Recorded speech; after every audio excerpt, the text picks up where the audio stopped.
Hi everybody, it's Matthew here from Bead Spider.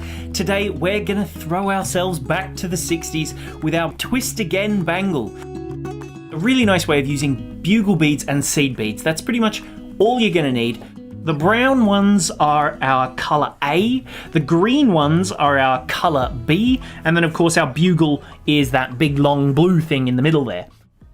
Pick up, let's give myself some little piles. Here's my colour A, here's my bugle, and here's my colour B. We start with one A bead, one bugle, we go for another A, a second A, two of our colour Bs, oops, there we go, and now one final colour A bead there. I'm going to do them into a nice little circle, because essentially the technique that we're using today, it's called Russian spiral. So it's a nice, simple, easy little technique that we're going to use.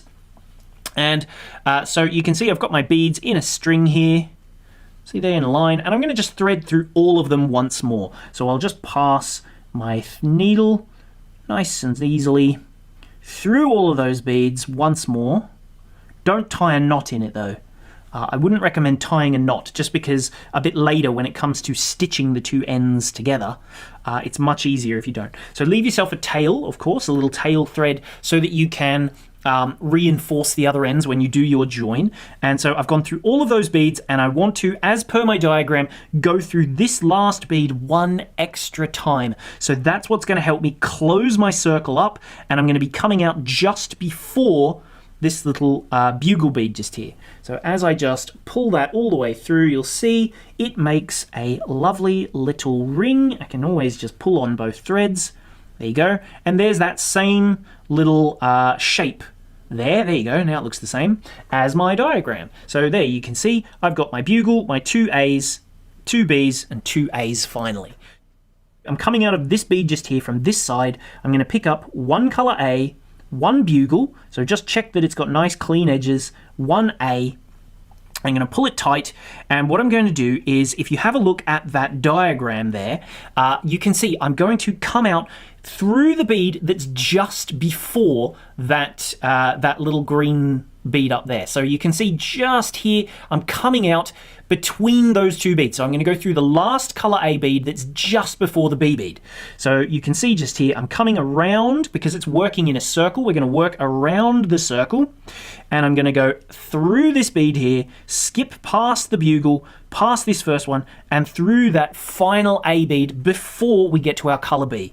So if I just do that nice and gently, I'll just take my needle through that bead. I tell you, I've got my tension so good, I can almost hardly get the needle through. So there we go. I'll just pull that. See that I'm going through that one little bead just there. In fact, I'll use another needle to show you.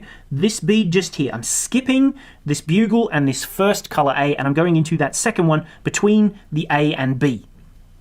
As I pull that tight all the way, I want to keep my tail thread out of the way for starters. I want to make sure that this sits nicely on top of the other. So you can see I've added an A, a bugle, and an A. Pull it all the way tight, and just bring it so that it sits nicely on top of that previous bead just below.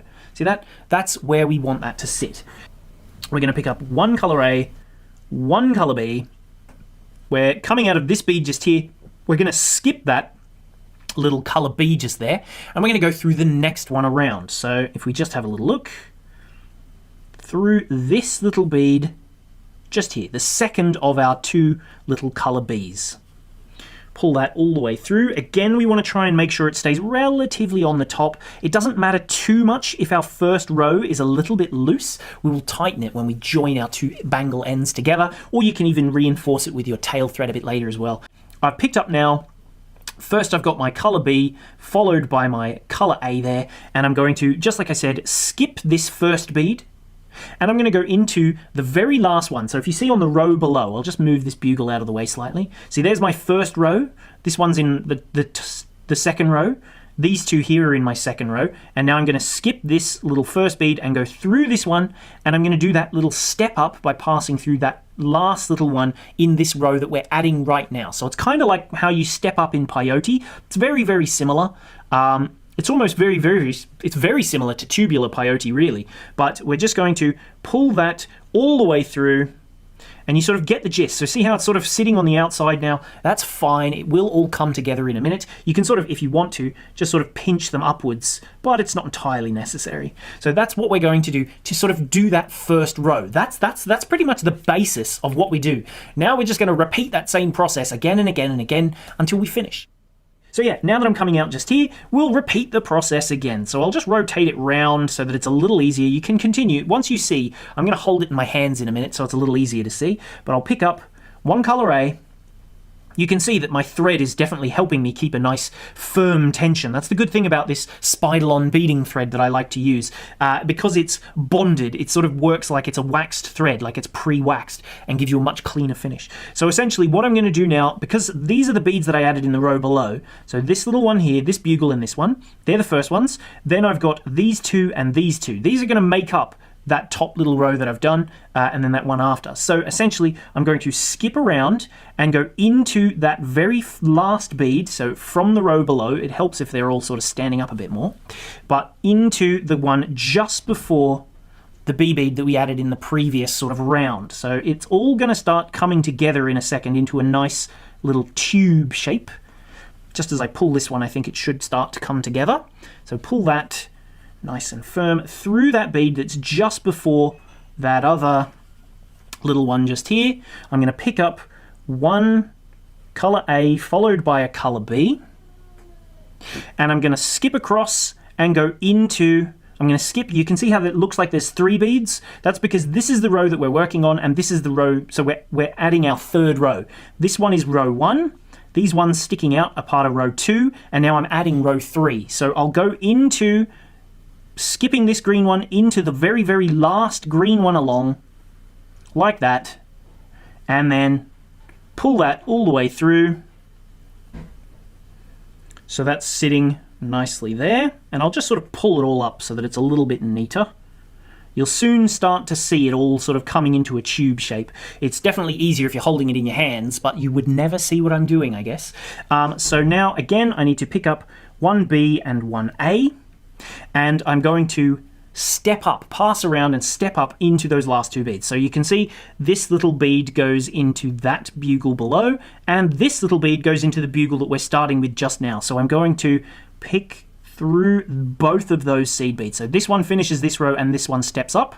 So I'll just pass nicely through that little seed bead and the one, which is the very first one we added in this step, pull it all the way through. And now, if I just pull tightly, I can sort of pinch it all together and it will start forming this little tube shape. So I'll just pick it up very, very gently here, pull my thread. I'll hold my tail thread out of the way because I find that holding my tail thread down here gives me a nice firm tension. And this will sort of bring me into position. You can sort of see that this is the row that we just added. So I can continue now by going with the next beads that I've just added in this row. So again, I'll pick up an A, a bugle, and an A. And I know I need to go through, it can look a little confusing, like there's one too many beads just here, but it's the very last one just before this little green bead here where we've got our colour B. That's the one that we want to go into. So I know this is the row that I'm at just here. So I go through this bead, pull that one all the way down, hold it nice and firm. So I'm coming out of this bead just here. So I'm between where this one ends and the green one begins. So I'll pick up a colour A. Once you've got more to hold on to, it becomes much easier. You'll soon see. So we go through there and we're going to go into that very last little green bead that we added in the row. So I'll just pass through that last one, adding my colour A and colour B. Now I'll pick up a colour B and a colour A, and I'm going to do that step up. So you can see this is where I started this row. Wait, let's get it in the center. This is the first bead that I added in this row. So I'm going to go, I want to do my step up, so I'll go through both of these two. So the seed bead just below it, which is in this row that we're adding, and then step up through the row that we've created. See that? And then as I pull that tight, that's going to sort of create that next little row. So again, you can see it's all starting to come together. So we're sort of getting our spiral to happen. You're getting it happening, and we've got a nice little loop on the top of our little beads as we're sort of adding them in. So I will pick up, again, one of my color A, one bugle, one color A, and I'm going to go through the bead that's just before my green one. So you can see this is the top of my row here. This is the absolute last one before my, my pair of green ones. Pull that all the way through there. Just lift it ever so slightly to make sure it's sitting on top of the others as we pull it tight. So you can just sort of pop it into position. Once you can hold on to this base, it gets much easier. See, you can sort of see the rows coming together now. There we are. Now I'll pick up one color A and one color B, pass through that last little B bead around the row, because I'm working in this direction. I'm always working in this direction. Pull that tight through there, and then pick up one B followed by one A, and we go into both of these beads. So this is the bugle I've just added. I'm going to step up, so through the row below and this row that I've just started adding, pull that up and pull that tight, and that creates our next little section on the top. And let's just continue repeating that. So I'll hold my tension nice and firm. An A, a bugle, and an A. Skipping again, I'm working in this same direction, the same way around the circle, through that next bead, pull that all the way up, make sure it just sits above, just get it in sort of neat, roughly in position, it doesn't matter too much. Pick up one color A and one color B, pass through the last of our little color Bs there, pick up a B, followed by an A, and then we step up through both seed beads. So the row below and this row that we've just added just now. So let's pull that tight. So there you go. And it just sort of comes together quite quickly. And I'll just sort of keep going. I'll keep doing a few more rows. And now I'll show you how to join your two ends together with my little mermaid colorway. So I really like this little mermaid one. So essentially what I'm going to do is bring the two ends together. So I want to try and keep it relatively straight so it's not going to get too additionally twisted more than it should. And I want to do it so that this is going to just continue that same spiraling staircase, as it were. So if it's like this, it's not going to join. You need to make sure you bring these two pieces together. And essentially we're going to do one more row of our Russian spiral. That's the technique that we're using. So I want to join these two pieces together as though I'm doing one more stitch, but essentially the row is already in this base piece, so I can sort of just continue that way. That's why it doesn't matter if your bottom row is a little loose, because that will help us to sort of stitch them together a bit later. Lay them side by side like this, and you can sort of see that this is the way that they want to sit. So that's how we need to join them to each other. So I know already that I've got to come from this direction and go that way. So I know it's really easy. The easiest way to know where you need to go into is where your tail thread is coming out of. That's how we know where we're going to stitch into.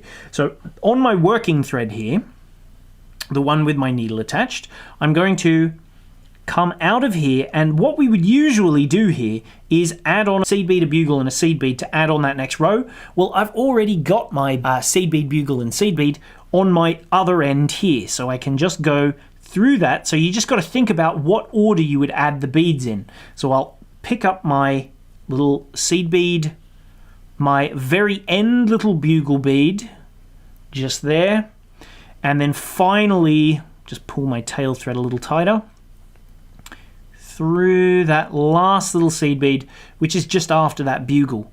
And then as we pull these together, you'll see it sort of just brings them in contact with each other where they would kind of nearly be.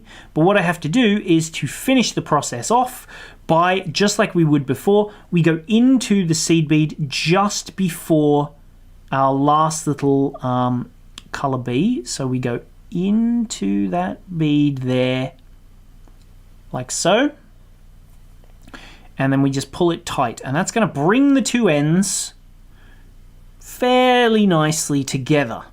See that? They're pretty much attached now. And so now I'll do it loose. I'll keep it loose so that you can see what I'm doing. But essentially, just like we would before, pick up next one color A and then one color B. So again, I'm going to go from that very top row, one color A and one color B, because that's what we would usually be picking up next. And I'll just pull my thread all the way through and then come back over to this side. And where would we usually stitch it to? We would stitch onto our working end just before that little color B there. So this is the one where I'm coming out of here. You can see I've coming around the circle from here and into the same spot.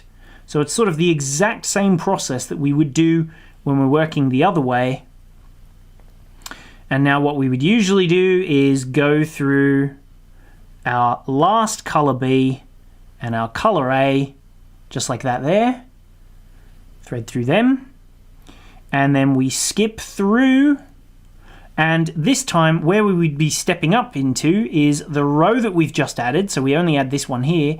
And then the bead just before our bugle. See that? So then you go through there, pull those, and pull that tight. And then you can see it just sort of will add your two little pieces. Bangle is now pretty much joined. It's one single piece. So it's sort of going to become seamless really easily. And you can just sort of follow the same thread path, doing it in the same way. So essentially, you're just picking up the beads that you would in a normal row just to join the two ends. And that gives you a really nice seamless end. So you can't see where it begins, where it ends. Then all you've got to do is just go through those beads, join them around a few more times to get it extra secure, and you have one lovely finished bangle.